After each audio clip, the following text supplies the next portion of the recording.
D, wait for it, light bulb. Check out the name tag. You're in my world now, Grandma. What's up, nerds? So this video is coming to you late. Sorry about that. I was gonna do this Friday night or Thursday night, but I just didn't have time. I went out of town this weekend, and I went and visited my brother, and I just didn't have time to, go through this episode. So I was like, you know what? I'll just do it Monday, and if it gets no views, it gets no views. But I'm gonna do it anyways because that's what I do here. As far as this episode go, okay, this show is still pretty terrible. But as far as this episode goes, I would have to say this is the best episode, if I could say. Some of the writing is still pretty terrible. Some of the characters are still, I'm like, some of the acting is not great, and we'll get to those characters when we get there. And then some stuff I'm just like, you should just like etch and sketch this portion of the program, because I'm just like, why this isn't even interesting at all? Like, why did you create these two characters? Like, a lot of the stuff that I don't like is characters that are brand new to Tolkien's world and everything, the Tolkienverse, if you will. And then, of course, Galadriel. Galadriel is a pain in the ass. I do not like this character in this show. It's very obvious that the creators of this show do not understand this character at all, because she is insufferable. Like, I cannot handle it when she's on screen. Like, I hate it. Visually, though, this show still is visually pleasing, especially Numenor. I'm glad that they, we didn't get to go through the streets of the elven cities that we've seen so far, which I thought was a missed opportunity. But I like that we get to go through the cities. We get to go through Numenor, the city streets and stuff like that. I feel like that's a good touch to the show. Yeah, and then some stuff I feel like they're not going to explain it. I don't know. I'm also going to approach this as if, I might mention some things in terms of whether or not it's in the books. I know I had a conversation with a friend about this, and they were just like, when you bring up the fact that you've read the books, it's a little annoying. And I get that. I'm not trying to be like, like a know-it-all, like, and some people are like, you haven't read the books. Listen, I want to say this. I read the books, but I don't remember every single thing that happens. It's been a while since I've read the Silmarillion and the appendices. It's been like so long. Like, I haven't read them since high school.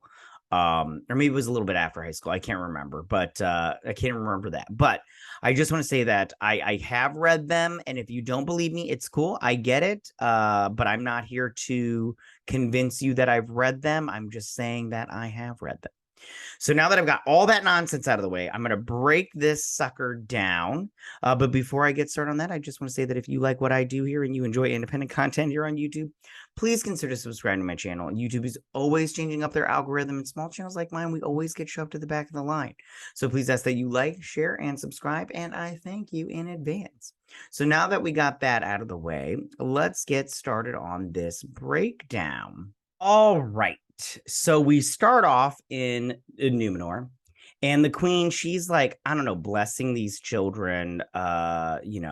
She's basically telling us stuff, like she's just telling us stuff that we can see. Sorry, I just need a little pick me up. It's early for me. I just dropped my kid off at school. Okay, so, and there's some earthquakes going on, some little shivers or whatnot. She's all like, it's just the island talking to us, nothing big and everything. And then she's the wind starts blowing and everything. And then you see all of this water coming over, and this is foreshadowing to the fall of Numenor. And Tolkien-based Numenor, kind of about Atlantis, and it does sink into the sea. But I don't know why we're foreshadowing. From what I understand, this isn't going to happen until the end of season 4, because we're getting 5 seasons of this. We're getting 5 seasons, whether we like it or not. And from what I understand, the fall of Numenor isn't going to happen until season 4. So I'm all like, why are you foreshadowing this now? So then, she wakes up. And she's like, well, father, this is happening, kind of thing. So then we get this girl. I do not remember her name. I'll pull up the cast list and everything, but I do not remember her name. But this is a completely made up character. They wanted to bring in a female perspective for this part, and I'm all like, you guys don't have to keep making up stuff. And then this kid is also made up. This guy, I don't remember his name either. It really doesn't fucking matter. But at the same time, I don't hate them. I just feel like it's not necessary. So, Arian, and then this kid is who cares? Who cares? It doesn't matter. So, Farazan is he talks about how it's not just about the big things, sometimes it's about the little things, and it wasn't a bad speech, but then he doesn't give any examples of this. He's just walking through and everything. Then this guy who got beat up last episode, he by Halbrand, he's all talking about how like, oh, they want us to get a very xenophobic speech, and then they all start chanting elf lover, and I'm all like, this is weird. So then Farazan, he comes in and he talks about how like, we can't let this get us down, guys. We're Numenorians. We're the men of Numenor. And he looks like Karl Marx, but like the Wish version of it. That's not my line. Somebody else said it. I can't remember who, but I thought it was funny. And he's like, drinks on me or whatever. And then there's these women with these wine glasses. I was like, that's weird, but whatever. So then these two are chit-chatting. They're probably going to fall in love. And they I've read online that he's going to become a Nazgul, which I'm all like, that's interesting. I don't know how that's going to pan out, but we'll see. I don't know what's going to happen to her. She's probably going to die because she's, obviously she's just a made up character. So then Queen Muriel, she's all like, you stole these from the archives. I'm like, no, she didn't. She didn't steal these. That old dude gave them to her, and then she just brought them here. Just take them back. Stop acting like an asshole. And of course, oh gosh, what's his face? Isildur, not Isildur. Anyways, what's his face? I can't think of it off the top of my head.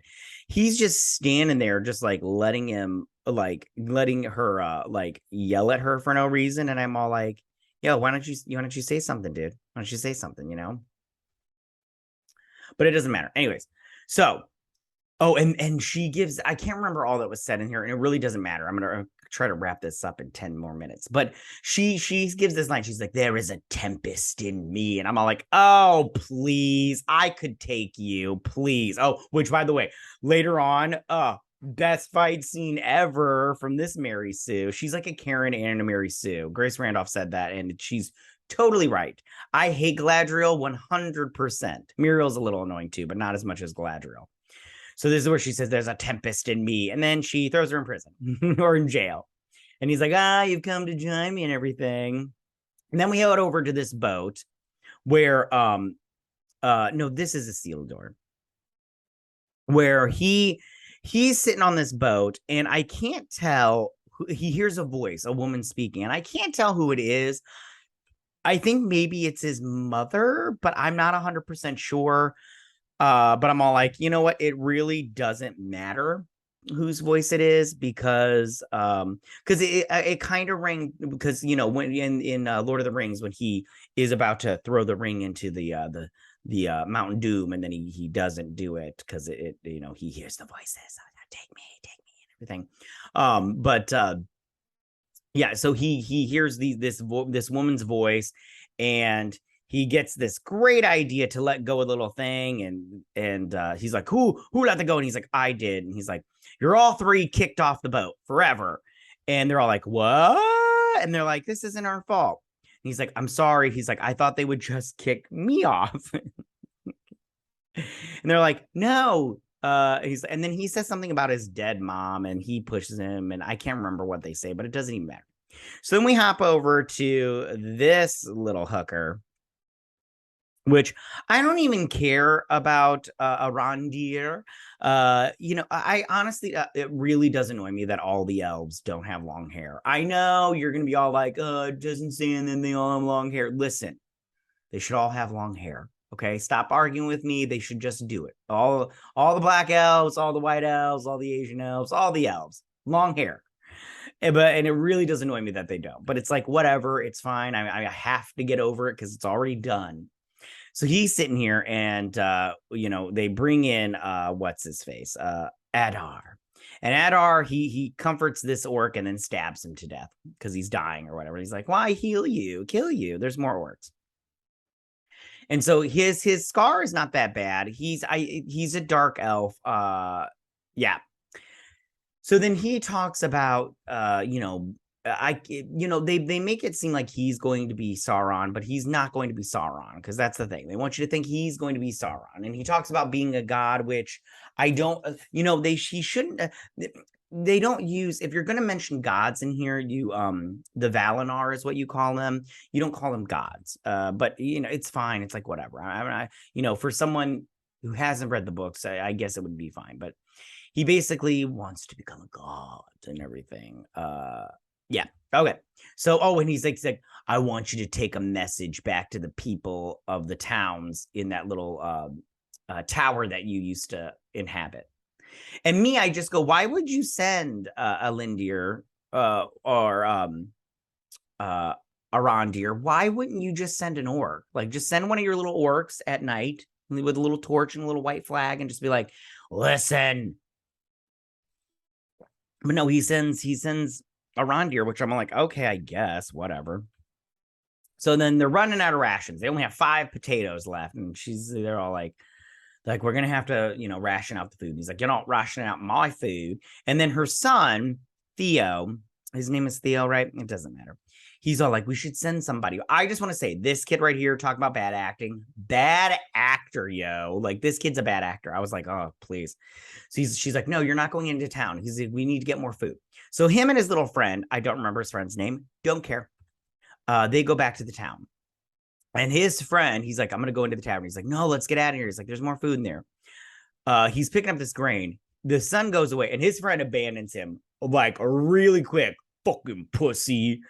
He's all like, I'm out. And then he gets attacked by an orc, which the orcs, I don't like their costumes, but they look pretty good. The prosthetics and stuff, they did good on the prosthetics. So he stabs himself with this sword, and he's like, you have it. And he runs after him, and he hides in this well, and he drinks this bucket and drops it on him. He's like, ow. And he's like, huh. And he goes to look in there, and he's underneath the water. Sorry, I didn't get a good screenshot of it. But he's in the water, and he pops up, and he hides there for like ever. So then we hop back over to the elves and the dwarves working on this tower together. And they are very far along, like very. Like, I feel like time does not exist on this show. Like, wow, they're practically finished on this tower. And he's like, the elves and the dwarves working together, how glorious. And he's like, oh, you standing there reminded me of your father and something he said to me about you and your brother were going to help with my future, some crap like that. He's clearly hiding something, and I'm all like, ugh, this show drives me mental. And they should have long hair. So then he goes back to the dwarves, and he's all like, what's Durin keeping from me? And now I have to say, Disa, the episode 2, when she was in it, I'm glad they brought back the dwarves. They're probably my favorite part of the show. But Disa, the second episode, I actually liked her character. This episode, not as much. Like, I didn't hate her character, but I didn't really care for her character that much in this episode. Like, I just felt like, I don't know. Like, I didn't hate her, but I didn't, yeah.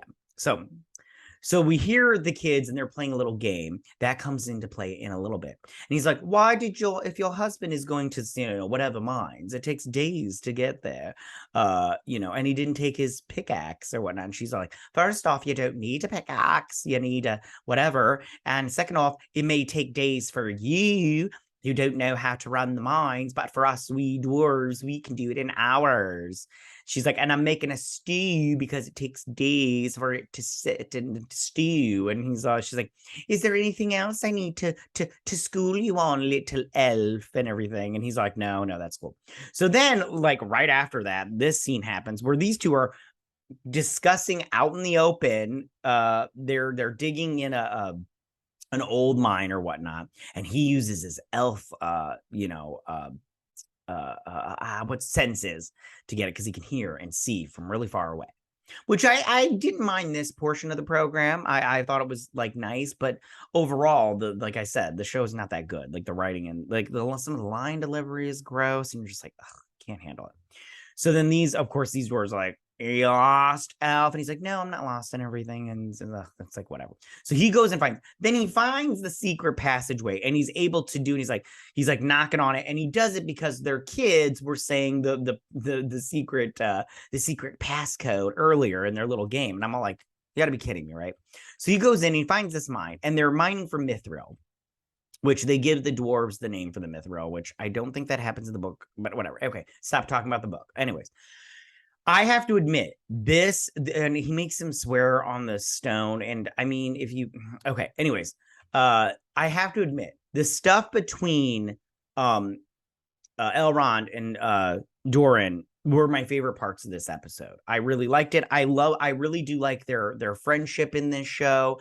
I think this part is really good, especially or later on when he talks about their father and stuff.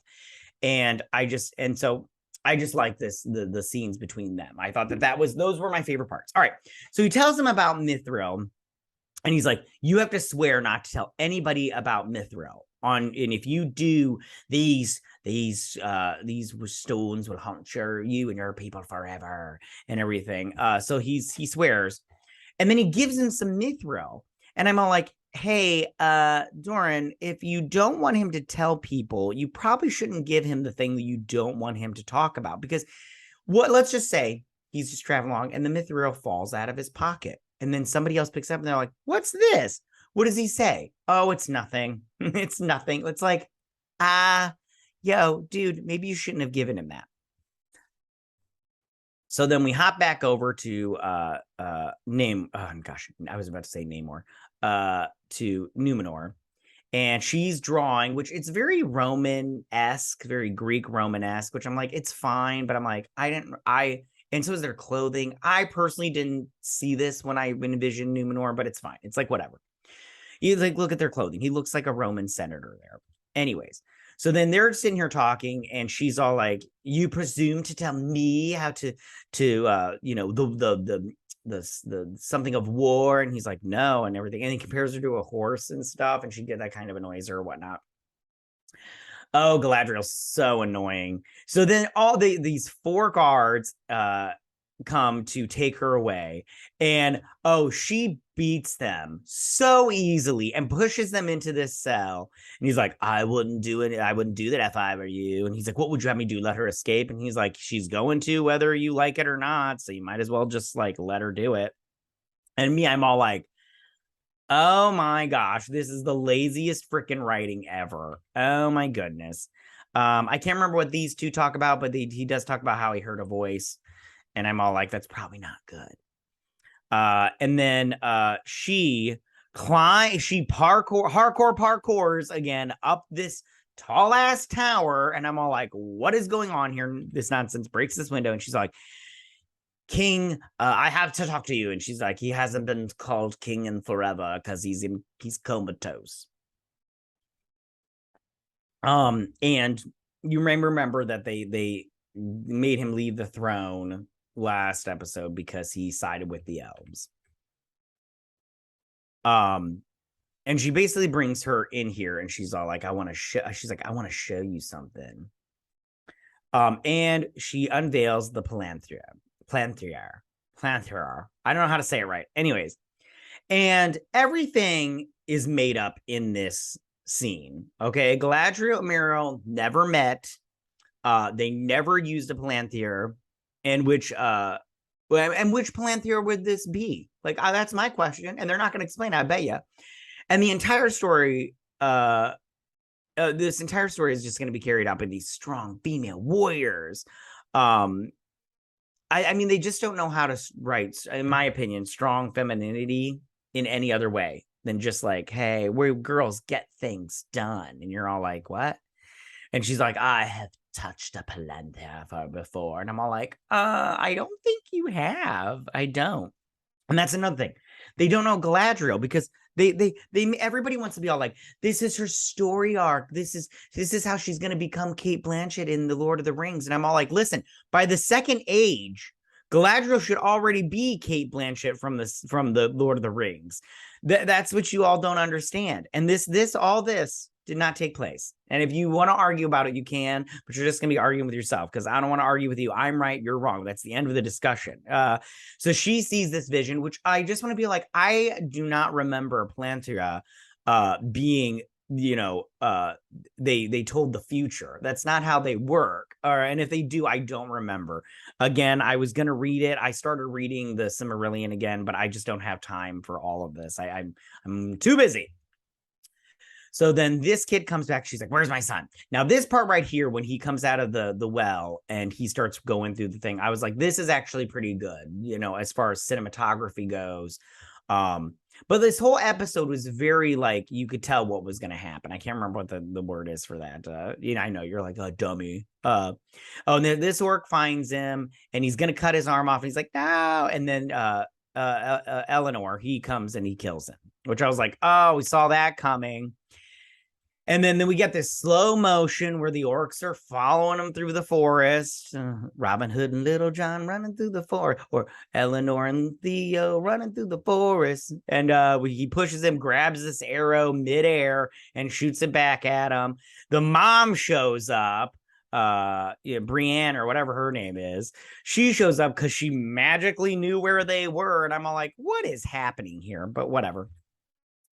And then they escape. And then right as he's ready to fight him off, the sun rises. And then the orcs, because they're vampires now, cannot come out into the sunlight. I'm all like, this is not like, this is so dumb. It's so dumb, but it's like, fine, whatever. I guess I'm here for this. I've got a deal, but I just don't like how they're doing this whole thing. Like, it's ridiculous, but whatever.